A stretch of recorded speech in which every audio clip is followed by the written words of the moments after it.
Apologists constantly make fools of themselves, at least anyone with the capacity for rational thought. Because these are just liars for the Lord, appealing to the theologically idiotic, and that's hardly a surprise. Seriously, can we get anyone with an ounce of intelligence and rationality? Because that would sure be nice, wouldn't it?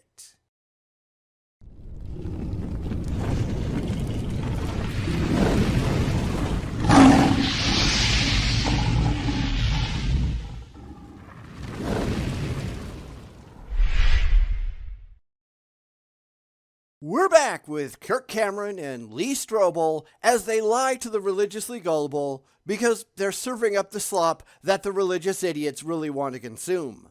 How can people be this dumb? How can they be this uncritical of the lies being shoved down their throats?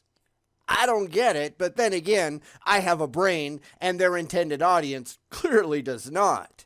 So let's get this finished because I've got a feeling that this isn't going to prove God is real to anyone with a clue. So let's go see.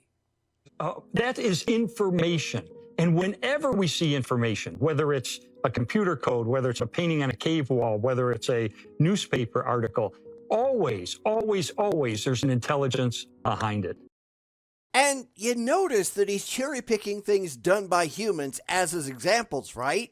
Because he's front-loading his argument so that he can get to where he really wants to go. Of course, there's all kinds of things in nature that were not designed that have information in them, but he doesn't want to talk about that, does he? Why? Because he's a scam artist. The Fibonacci sequence shows up in a lot of things. Is that information? So why is there no evidence of design for anything with the Fibonacci sequence? Demonstrable evidence, I mean, because they can't demonstrate anything, can they? They just really want to believe. In fact, we can look at tons of things in nature that would be really badly designed if they were designed at all. The designer, if one existed, would be called completely incompetent. I mean, hell, the human body is like that. The fact that the windpipe and esophagus share a common pathway in the throat, giving rise to an increased chance of choking, that's really stupid. The blind spot in the human eye. Octopi don't have that problem, so why do we? I mean, the list goes on and on and on and on and on. It's not design, it's nature, and the religious are clearly idiots. Big surprise there. And so I think that is a powerful argument for God. There is more information in every cell in your body than you would find in 200 years of the Sunday New York Times. He's desperately trying to claim it's information and conflating it with a newspaper when it is nothing at all of the sort. It's four chemicals doing what chemicals do. If you took only 4 letters and tried to write a newspaper article with it, it would be complete gibberish, and that's the best thing that I can say about Lee Strobel. Everything that he's saying is complete gibberish, but it's intended to appeal to a really stupid religious audience who just really want to believe, and none of them actually know a damn thing about anything. It's targeted ignorance designed to get the believer to say, hey, it sounds good to me, when fed through their existing theological filter. Anyone with a brain in their head would take one look at this and laugh. But the religious, we know they're not that smart. It's just a mountain of it. Where does information come from? Everywhere. It's in the human interpretation, nothing more. The definition of information is what is conveyed or represented by a particular arrangement or sequence of things. You can get information by looking at a pile of sand. He's just trying to lie to people and insisting that it had to be designed, which of course had to be done by his imaginary friend in the sky, and that's just bullshit. But then again, look who we're talking about. He's just doing this to make a buck, lying for the Lord and misleading people so that they will buy his books and go to his talks and he can buy a new car. Because Lee Strobel is worth in excess of $8 million, and that's a lot more than he's going to make as an investigative journalist, isn't it? Let's not fool ourselves. He knows exactly what he's doing. He pops up every now and then with a new book, and then he's back on the circuit getting interviewed so they sell, lather, rinse, repeat. It's how these people work. At least be honest about it, but they never can they? That's right. There's no example anywhere. And in my book, I look at the kind of theories the scientists come up to try to account for it. They can't. Said without talking to any actual scientists, because they absolutely can. You just don't like their answers because their answers don't fit in with your ridiculous blind faith.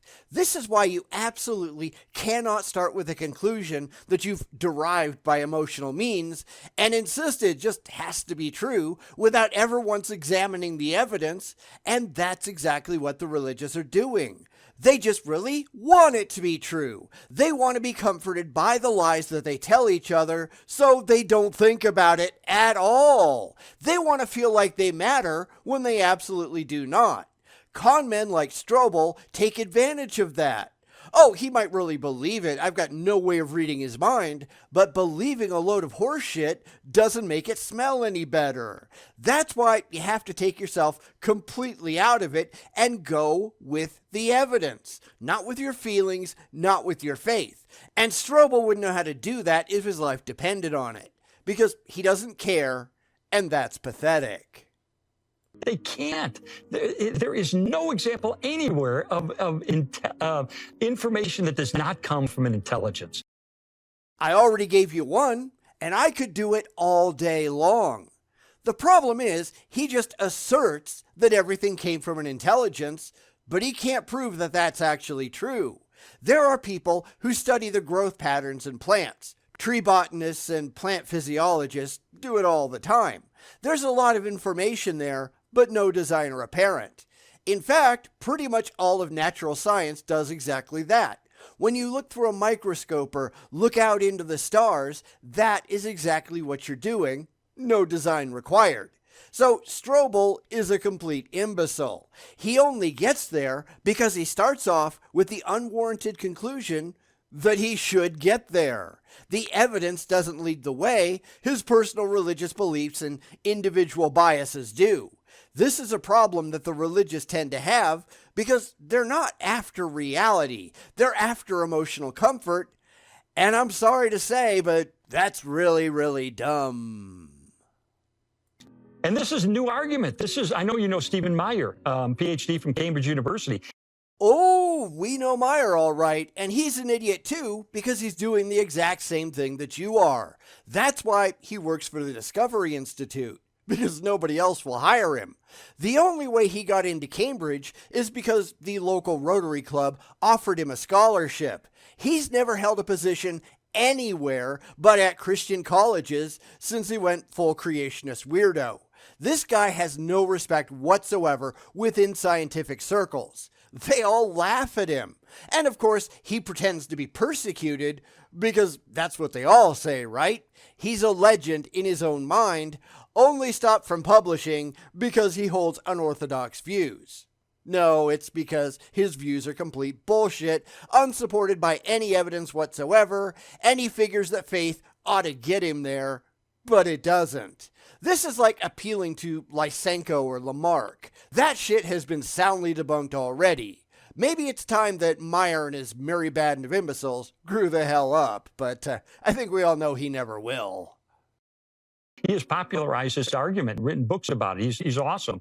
So this is new stuff. This is only the last 40 or 50 years. No, it's not. Oh, the rationalizations change, but the ideas remain the same. This is creationist nonsense, and it has been a laughingstock forever, and the religious keep trying new things to get around all the evidence because they're just wrong. Because they don't care that they're wrong at all. They don't care about anything but my book says a thing, and it sounds good to me, and that's just stupid. That's why they've been cherry-picking data, ignoring the stuff that proves what a load of bullshit their beliefs are, and writing books only for the religiously gullible, because those are the only people dumb enough that they might have any hope in hell of convincing of anything. Seriously, Meyer's books have been reviewed by the scientific establishment, and they're a laughingstock. I mean, look at some of the reviews of his book, Darwin's Doubt. Dr. Don Prothero titled his Stephen Meyer's Fumbling, Bumbling Amateur Cambrian Follies. That might be the nicest thing that people say about him. Meyer is a complete joke. Nobody outside of the creationist movement takes him seriously. I'll link to a bunch of reviews in the comments if anybody wants to get a laugh, because really that's all that Meyer is worth. In your book, you also document story after story of people who have come to faith in God, and the transformation of those people are themselves evidence of a supernatural power. Can you share one of those stories? Oh. Except it's not. That is not how this works. I can point to stories of people who became Muslims who make the exact same claims, or Hinduism, or hell, Scientology. That doesn't make the claims of those religions true any more than it makes the ones of yours true. This is just another dumb claim by people who aren't thinking intelligently about anything. But it made this person's life better. Hell, my life got significantly better once I left religion behind. Once I realized that there's no imaginary man in the sky that's going to take care of me, and I had to live responsibly, work hard, and take care of myself, that's when things started to turn around. Life gets better when you stop relying on gods and governments to just give you shit. Granted, these people are lazy. They are looking for the easy way out. There is no easy way, though. Sorry, that's just a fantasy. You need to stop living in a fantasy world and start living in reality and realize that life isn't fair, you don't get anywhere by just wishing real hard, and you have to have realistic expectations of the world that you actually live in, not of the world that you desperately wish that you did. Because that's where far too many people just go wrong, and they've got no one to blame but themselves. I'll share my favorite one with you. And this is right. There are some people have a direct experience with God.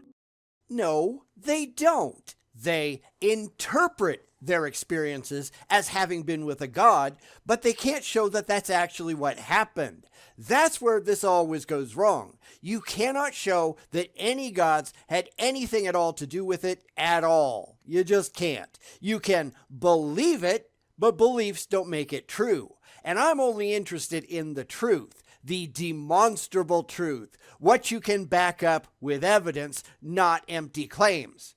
Now, I'll let him get there in a second, but this is where so many theists go completely wrong, especially when they try to talk to non-believers, because they can't understand that everyone isn't just like they are. Everyone isn't desperate to believe in their imaginary friend. They have a massive misconception there. They just really want it to be true. In fact, I think that's the biggest problem with the religious that I see regularly, that they absolutely do not understand the expectations of others. They think that everyone has to be just like they are because they've spent their entire lives in a religious bubble and they have no direct experience with the outside world. You know, it's like what's happening here with Kirk Cameron and Lee Strobel. They are only talking to the people who already think like they do because that's how they make a buck. They couldn't compete at all out here in the real world because their beliefs are just laughable. So they stop understanding what's going on outside their door because they're completely terrified to open it.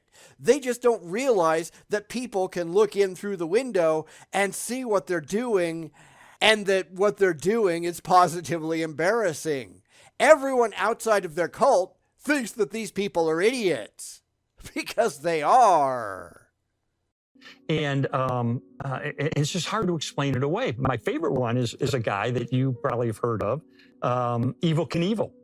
And the story's going to go absolutely nowhere, and Robert Knievel is probably not the best representative here, given how many concussions he had in his career. I'm kind of surprised he wasn't hearing voices all the time, and who knows, maybe he was. Because that's the one thing that the religious never consider. There are plenty of other explanations for this stuff beyond, God done it. How have they ruled out brain injuries, delusions, mental aberrations? I mean, you name it. Well, They don't. They don't even try. I've seen Christians claim that theists from other religions who make similar claims, well, they've got to have something wrong with them. But for Christians, nah, it's got to be absolutely true. Just because you really believe that you had an experience with a God, that doesn't mean that you had an experience with a God. That's something that you have to be able to prove, and they're not even trying because I don't see how they even could. At least, the experience never gives them any insight into anything that could prove their claim. If the theist could come up with the winning lottery numbers for the next year ahead of time and never be wrong, hey, I'd be willing to listen to their story. But they can't do anything, can they? So let's get back to Lee and see his bullshit tale. Evel Knievel was a drunk. He was a womanizer. He was a gambler. And crazy. And crazy. He jumped over huge things with his motorcycle. He was in the Guinness Book of World Records for the most broken bones of any human being. Like I said, this is probably not someone that you want to listen to when they're talking about gods or really anything else for which they cannot provide evidence in support. Yet the religious always pick people like this, don't they? They're impressed because someone manages to turn their life around, and they can't understand how anybody could do that without an imaginary man in the sky. That's because these people are idiots. People turn their lives around all the time. No gods required. Now, sure, Evel Knievel claimed that Christianity was responsible, but mostly it was because of his public persona and the expectations that people had of him.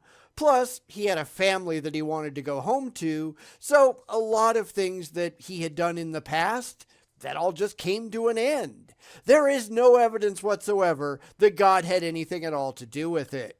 Claims don't make facts. Facts are all that matters, and there simply aren't any here. But he's on the beach in Florida late in his life, and God spoke to him. He said, I felt it on my inside. And the voice said, Robert, which is his real name, Robert, I've saved you more times than you'll ever know. Now you need to come to me through my son, Jesus. Empty claim, though, because here we've got someone with, let's be honest, some pretty extensive brain damage over time, suddenly hearing voices in his head. That doesn't mean that the voices are real. And this is why the non-religious don't take any of this stuff seriously, because people like Strobel can't explain why the multiple concussions, etc., weren't a contributing factor. Now, I can't prove that they were. Nobody can. But we can't rule it out, and the natural explanation makes a whole lot more sense than any potential supernatural explanations. The supernatural is the last place that we should look, but it's the only thing that concerns idiots like Lee Strobel, because he just really wants it to be true. That doesn't make it true, though, and it's only the truth that matters. And he doesn't even know what to do. He said, who's Jesus? And I find that really hard to believe. There is no way in hell growing up in this culture that he didn't know who Jesus was. But, this is a story, and we can't exactly go back to Evel and ask him any questions because he's kind of dead. I mean, Frank Gifford is dead. I'm sure there's a whole bunch of reinterpretations going on, especially from the Christian side, but the only thing we can really say is, I don't know. Now, I might have been a little more impressed if Evel had said, who's Xenu, and gone to L. Ron Hubbard for an answer, because that wasn't as well known in the culture. Or maybe if he'd asked, who's Krishna, or something like that. But it's always the dominant religious tradition that is most well known in the society in which they live, and that is not remotely impressive. It also doesn't mean it actually happened as described. So, really, what's the point of this whole stupid story? It comforts the idiots in the pews who already believe, and that's about it. And that's just dumb. So he calls Frank Gifford, the sportscaster, Kathy Lee Gifford's husband, says, Frank, I had this experience. Who's Jesus? And Frank said, get that book by Lee Strobel, The Case for Christ. That'll kind of explain everything. No wonder he got so screwed up. But of course, he'll never let a chance for self-promotion go by, will he? Humility isn't part of the apologist's playbook. They just puff up their own egos the more money that they make from the gullible idiots in the audience, and they're absolutely aiming this stuff right down the religious gullet, aren't they? It's all self-serving. Why is this so hard for the religious to see? Because they don't want to. They are only after comfort, never after fact. The stuff that looks suspicious to you and me, they are completely oblivious to. Because they're dumb. Big surprise there. Anyway, Evel Knievel ends up having a radical encounter with God, radical born-again experience. He is turned 180 degrees when he is baptized. He tells his story with such passion and such clarity that 700 people got up and came up and received Christ, were baptized on the spot. That's the story anyhow. I mean, Robert Schuller baptized him, and I was well acquainted with the Schulers. I went to school with his two daughters, Gretchen and Carol. I mean, hell, I was there when the Crystal Cathedral opened. But I guess that's really neither here nor there, is it? The whole story is kind of sketchy anyhow.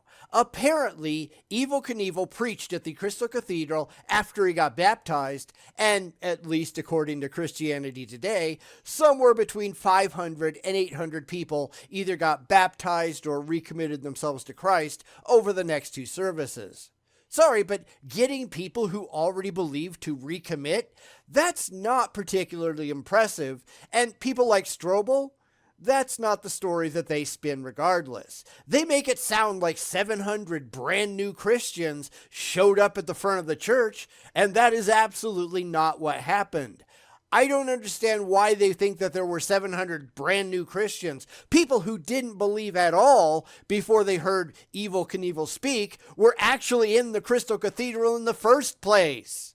Not that I suppose it matters, because the only really important bit is if God actually exists, and Strobel has kind of drifted off topic, hasn't he? That Evel Knievel believed a thing, that doesn't make that thing true. So he's just failed big time, and that's pretty much what we expected, right? Wow. And when he died a couple of years later, at his request on his tombstone, it says, "Believe in Jesus Christ." So what? If it had said, "Believe in Cthulhu," would that mean that the great old ones were real? I mean, these videos are really a complete joke for anyone who's willing to think critically, and the religious never ever do. It's just clickbait nonsense, and that's about all we can expect from the religious. Because really, what else do they have? They can't provide any evidence whatsoever that their imaginary friend is real. It's always claims and a lot of hand-wavium, and that is not impressive. They're not talking to us because we just laugh in their faces, just like we're doing now. So why are these people so stupid? I have no idea. You can tell me down in the comments if you think that you know. Because for people like Strobel, we know he's just a scam artist, but you can't scam the unwilling, and why in the world would anybody be willing to listen to this ridiculous tripe? Because they're dumb. Dumb and desperate. That's religion for you, isn't it?